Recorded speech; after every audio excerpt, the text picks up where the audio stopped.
जाए थे जिंदगी बन के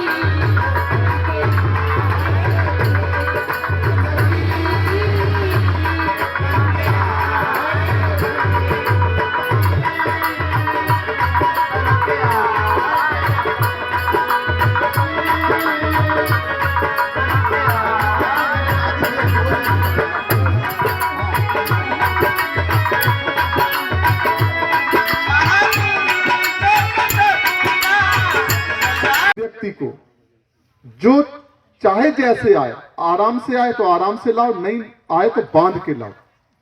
उनके बीच में इस बात की चर्चा होनी चाहिए कि जो हम यहां कपड़े पहने खड़े हैं, जो भी हमारे पास है, सम्मान सब कुछ, ये किसका है? हम इस बात को दावे के साथ कहते हैं कि आज भी भारत के करोड़ों लोगों के ऊपर से परम पूज्य बाबा साहब डॉक्टर भीमराव अंबेडकर जी का जो सुरक्षा कवच है, संविधान, एक पल को हटा दिया जाए तो भारत के करोड़ों लोग हमारे जैसे भी एक पल में गुलाम हो जाएंगे। अगर आज भी हमारी जिंदगी है तो परम पूज्य बाबा साहब डॉक्टर भीमराव अंबेडकर जी की, मतलब आज भी, आज बड़े बड़े चौड़े घूमते हैं लोग, 20 लाख की गाड़ी पे घूम रहा, कोई 1 करोड़ की गाड़ी पे घूम रहा, दलित हैं। अब वो दलित कहे जाते, दलित हैं तो हैं भाई, हमारे आपके हिस्से में, लेकिन वो दलित नहीं है। दलित होते तो हमारे साथ बैठते। वो बहुत ऊपर निकल गए और इतना चौड़े होके चलते हैं, ऐसा लगता है कि इनका तो साम्राज्य आ गया। और तब मैं सोचता हूं, मैं अपने बारे में भी सोचता हूं, मैं उससे बाहर नहीं हूं, क्योंकि आप लोगों के स्नेह से, माननीय बहन जी की कृपा से, परम पूज्य मानवर कांसीराम साहब के आशीर्वाद से, परम पूज्य बाबा साहब और जितने भी महापुरुष हैं, उनके सबके कृपा से आज भी मैं वर्तमान में सम्मान का सबसे ज्यादा सम्मान के हम, ये कर्ज है, हम इसको कर्ज मानते हैं। जो आप फूल की माला डालते हैं, मुझे डर क्यों लगता है? ये एक एक माला और एक एक माला का एक एक फूल और एक एक फूल की जो एक पंखुड़ी होती है, ये कर्ज है। आपने पहन तो ली कि भाई हमने पहन ली, तो कौन सी हम क्रांति करके आए? हमारे लाखों बेटा बेटी आज भी गुलामी की जिंदगी जी रहे हैं। लानत है हमें स्वागत कराने में, लानत हमें अच्छा खाने में, लानत है हमें अच्छे कपड़े पहनने में, जब तक एक एक परम पूज्य बाबा साहब डॉक्टर भीमराव अंबेडकर जी का भारत की धरती पर एक एक बेटा बेटी स्वाभिमान सम्मान की जिंदगी हासिल न कर ले, तब तक हमें चैन की सांस नहीं लेनी चाहिए। तब तक स्वागत तो छोड़ो, हमें अच्छा खाने में भी खराब लगता है। थाली में अच्छा खाना आता है, मन नहीं होता, क्योंकि एकदम नजर जाती है कि अभी भी करोड़ों लोग हैं जिन्होंने हमें यहां तक पहुंचाया है, उनको खाना नहीं मिल रहा। हम सम्मान हमें मिलता है तो हमारी नजर जाती है कि लाखों करोड़ों लोग ऐसे हैं जो आज भी गुलामी की बेड़ियों में जकड़े हुए हैं। आज भी उनके ऊपर जुल्म अत्याचार होता है, आज भी हमारी बहन बेटी के साथ अत्याचार होता है, आज भी हमारे लोग भूखों मरते हैं, आज भी रोटी रोजगार नहीं है। और इसके जिम्मेदार कौन है? मैं इस बात को बार बार सोचता हूं कि आज परम पूज्य बाबा साहब डॉक्टर भीमराव अंबेडकर जी ने जो दिया, अब नहीं कोई कह सकता कि हमें क्या दिया। झोली छोटी पड़ गई, मतलब जैसे आप मांगने जाते तो इतना सा है, तो जितना आपका पात्र है उतना ही तो उसमें समाएगा। अगर 1 किलो का पात्र है तो उसमें 1 किलो आटा आएगा, अगर कोई 2 किलो दे दे तो फैल जाएगा। तो परम पूज्य बाबा साहब डॉक्टर भीमराव अंबेडकर जी ने इतना दिया कि जिसके पास 1 किलो का पात्र था उसको 100 किलो दे दिया। फैला फैला घूम रहा है और वो फैला भी रहे हैं।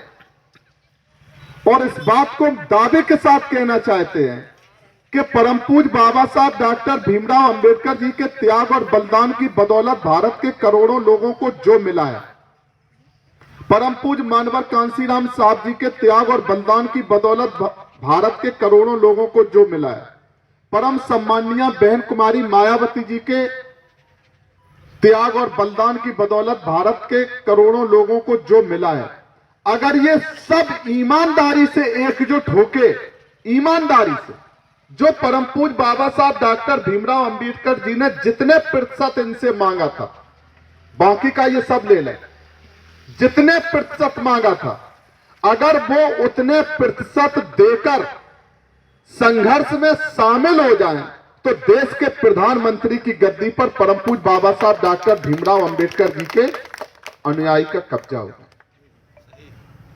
इस बात को आप लोगों को पूछना चाहिए। जैसे हम आए, स्वागत नहीं करना चाहिए, पूछना चाहिए, प्रश्न पूछने चाहिए कि आप जब से पैदा हुए आप ये कपड़े किसके पहने? कोई कहेगा हमारे पिताजी ने बनवाए। नहीं बनवाए। तुम्हारे पिताजी ने बनवाए होते तो तुम्हारे पिताजी के पिताजी बिना कपड़ों के घूमते थे। पिताजी के पिताजी कैसे घूमते थे? अगर वो कहेगा हम इतने पढ़े लिखे हैं, किसने पढ़ाया? वो कहेगा हमारे पिताजी ने पढ़ाया। तुम्हारे पिताजी के पिताजी अनपढ़ घूमते थे। ये तुम्हें जो कुछ मिला है ये हमारे माता पिता, ये बात सही है कि सबसे पूज्य हम लोग अपने माता पिता को मानते हैं। अगर वो ना होते तो हम धरती पर ना आते, लेकिन हम धरती पर तो आते। अगर धरती पर आने के बाद जो कुछ है हमारा, वो परम पूज्य बाबा साहब डॉक्टर भीमराव अंबेडकर जी की बदौलत है। इसलिए हमारे असली भगवान परम पूज्य बाबा साहब डॉक्टर भीमराव अंबेडकर जी हैं। इस बात को हमें दुनिया के सामने गर्व और गौरव से कहना चाहिए और चिल्ला कर कहना चाहिए। और इसके साथ इस बात को भी कहना चाहिए कि अगर परम पूज्य बाबा साहब डॉक्टर भीमराव अंबेडकर जी का जो सपना था, अगर हम लोग उसको पूरा नहीं करते, सबके सब बेईमान, चाहे वो नेता हो, चाहे वो अधिकारी हो, चाहे किसी क्षेत्र के लोग हो, ये अभी सब घूम रहे हैं। लेकिन आगे आने वाली पीढ़ी, इतिहास जब लिखा जाएगा, अगर आपने देश के प्रधानमंत्री की गद्दी जितना बन गए, इतना कर्ज भी परम पूज्य बाबा साहब का सभी महापुरुषों का इतना है कि हम 100 जन्म भी बिना कुछ बने जीते आए, जमीन पर आए, फिर दुनिया से चले जाए, तब भी उनका कर्ज नहीं अदा कर सकते। इसलिए हमें सम्मान के लिए अपना सर तो कटाना मंजूर करना चाहिए, लेकिन गुलामी का पट्टा डालना मंजूर नहीं करना। इस बात पे आ जाएं सब। हम तो कह रहे पूरे दुनिया के आए। आप लोग को कभी कभी हम देखते हैं, हमारे बहन बेटियां हैं, ये जो आप लोग करते हैं ना, हमें तो 2 गनर मिले, हम चाहे जहां चले जाए, रात को जंगल में चले जाए, उसमें एक के में 36 वो जाने होते हैं राउंड, एक के में 36 दोबारा भरनी नहीं पड़ेगी, पूरे गैंग से लड़ाई हो जाएगी। आपके पास कौन है? आपके पास तो सिर्फ परम पूज्य बाबा साहब की ताकत, उनकी फोटो है। हम एक बार नहीं, लाख बार हमारा मन होता है आपके चरणों में सर झुका के आपका सम्मान करने। ये कोई छोटी बात नहीं है। हम 40 साल से देख रहे, जब से होश आया। पहले ड्रामा करते थे, अब ये बेटी है, इसको कौन है? इसके पीछे सुरक्षा कवच कौन है? जैसा ये बोलते, हम लोग तो भाषण देते कि हम बहुत अच्छा बोल आए, तुम अच्छा बोल के गाड़ी में बैठ के चले गए 20 सिपाहियों के साथ। इनका कौन है? ये यहीं रात को रहना है? इनके बराबर कोई नहीं हो सकता। ये इतने बड़े अंबेडकरवादी हैं और इनको आपने फैसले से बाहर कर दिया। ये नहीं कॉपी जांचेंगे। हम कह रहे पूरे देश के बड़े से बड़े अंबेडकरवादियों की कॉपी अगर आपको जांचने को दे दी जाए तो पता चल जाए कि असली अंबेडकरवादी कौन है और अंबेडकरवाद पर नाटक करने वाले उसके दुश्मन। अगर आप फैसला नहीं करेंगे तो पीढ़ियां आपसे जवाब मांगे। हम कोट टाई पहन के घूमे, इससे नहीं बदलाव होने वाला। हम विधायक बन जाएं, इससे बदलाव नहीं होने वाला। हम क्यों नहीं ये माला आला पहनते हैं और क्यों कहीं नहीं जाते? बड़ा डर लगता है। आज हमें डाल दी, कल दूसरा भी विधायक आएगा, उसको भी डाल दोगे। कल तीसरा मंत्री आ गया, उसको भी डाल दिया। कल चौथा आ गया, उसको भी डाल दिया। आप छानबीन नहीं करते कि उस लायक है कि नहीं। हम आपके चरणों में तो ये फूल शोभायमान होते हैं, लेकिन जितने लोग गुलामी का पट्टा डाल के आता है, लानत है। हमें मरना पसंद है, लेकिन गुलामी बिल्कुल पसंद नहीं। इस बात के हम पक्षधर हैं। और जो भी पूरे भारत देश में इस 2 दोहरी जिंदगी में जीने वाले लोग हैं, उनको जब तक कटघरे में खड़ा नहीं करोगे ये सब होता रहेगा, कुछ नहीं होने वाला। क्योंकि अब समय ज्यादा नहीं है कि 70 साल देश की आजादी चला गई, संविधान आपने दे दिया, परम पूज्य अभी भी परम पूज्य बाबा साहब के सारे। अरे भाई कब तक बुजुर्गों से, मतलब वो 60 साल के हो गए, 70 साल के हो गए, 80 साल के हो गए, वही कमा के लाएंगे, हमारा क्या है? इसका मतलब आज भी हम किसकी कमाई खा रहे? परम पूज्य बाबा साहब की। और चौड़े हम घूम रहे। क्या सारे अंबेडकरवादी देश के मिलके, पूरे देश के सभी की हम बात करें, जो अपने को कहता हम जय भीम वाले हैं और जो कहता है कि हम अंबेडकरवादी हैं, तो फिर उसको स्वाभिमानी होना चाहिए। उसको मंत्री के, विधायक के, सांसद के, अधिकारी के, नौकरी के, फलाने के, ढिकाने के चक्कर में क्या गुलामी करनी चाहिए? अगर अंबेडकरवादी होगा, हम आपको फिर कह के जा रहे हैं, एक शर्त होगी, या तो वो अंबेडकरवादी होगा तो स्वतंत्र होगा, अगर गुलाम है वो अंबेडकरवादी नहीं हो सकता। इस बात को हम आपके बीच में दावे के साथ, एक ही होगा, दो नहीं हो सकते। काहे को आप दो के चक्कर में रहते हो? आप दोनों को ढूंढते रहते हो। बड़ा सा नेता आता है, आप उसको मान लेते अंबेडकरवादी, इसीलिए क्रांति नहीं हो रही है। क्रांति को रोकने वाले कौन लोग हैं? अब क्रांति को रोकने वाले ब्राह्मणवादी लोग नहीं हैं। आज क्रांति को रोकने वाले मनुवादी लोग नहीं हैं। आज क्रांति को रोकने वाले जो लोग हैं भारत के, जातिवादी, सामंतवादी, पूंजीवादी, ये लोग नहीं हैं।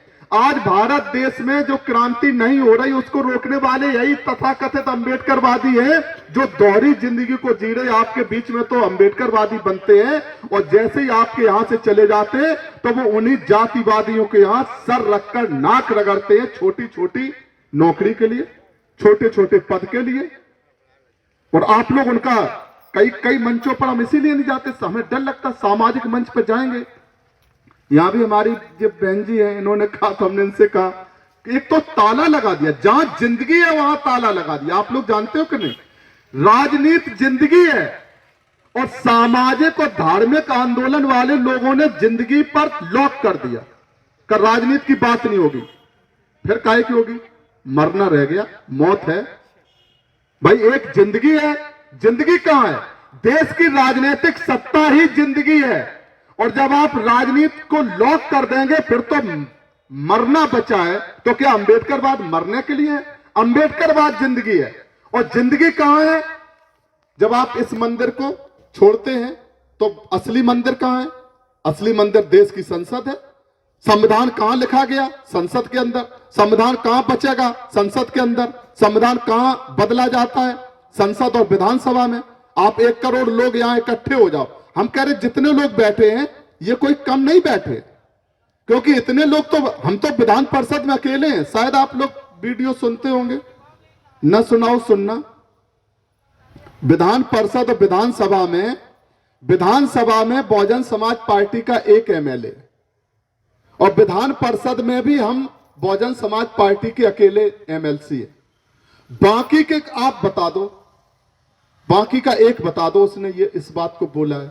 नहीं बोल सकता। वो यहां जय भीम बोलेगा, यहां बाबा साहब के संविधान की बात करेगा, और जब जहां संविधान बदला जाएगा वहां चुप बैठेगा। इसलिए आप लोगों को इस बात को तय करना पड़ेगा कि अगर भारत देश में कुछ हमारे लोग हैं कहते कि देश को बौद्धमय बनाना है, हमें भी बनाना है, हम भी बौद्धिस्ट हैं, आप जांच कर लो। बौद्ध धर्म की जांच का कोई थर्मामीटर हो, हम तैयार हैं, हमारी जांच कर लो। हम बौद्धिस्ट अगर आपको निकल आए जितने परसेंट उतने परसेंट मान लेना। लेकिन क्या ये विरोधी पार्टियां हैं, इनके भी नेता बौद्धिस्ट हैं? कहते ना। अब एक नया प्रचार चल रहा है, नया मतलब ऐसा ये छोड़ते हैं कि भैया आप जय भीम बोलते हैं, अंबेडकरवादी हैं, कहीं राजनीति करो, राजनीति अलग चीज है, अंबेडकरवाद अलग चीज है। वाह कितना अच्छा बात है, गर्दन काट लो जिंदा रहेगा आदमी। नया ये जादू लाते हैं। बाबा साहब का संविधान जिंदा रहेगा। आप लोग राजनीति की थोड़ी सी भी, संविधान संसद के अंदर बदला जाता है और जिस पार्टी के वहां सांसद होंगे वो भले ही जय भीम बोलता हो, जब संसद में संविधान बदला जाएगा तो अगर वो वहां पर खड़े होकर संविधान के साथ खड़ा हो जाएगा तो उसकी सदस्यता चली जाएगी। उसकी मजबूरी है कि वो दूसरी पार्टी के नीचे रहे। तो बाहर जय भीम बोल के संविधान को कैसे बचा लेगा? अगर असली अंबेडकरवादी है, अगर वो असली संविधान को मानने वाला है, तो अगर वो बहुजन समाज पार्टी के नीचे विधायक सांसद है, दूसरी पार्टियों के 100 सांसद और बहुजन समाज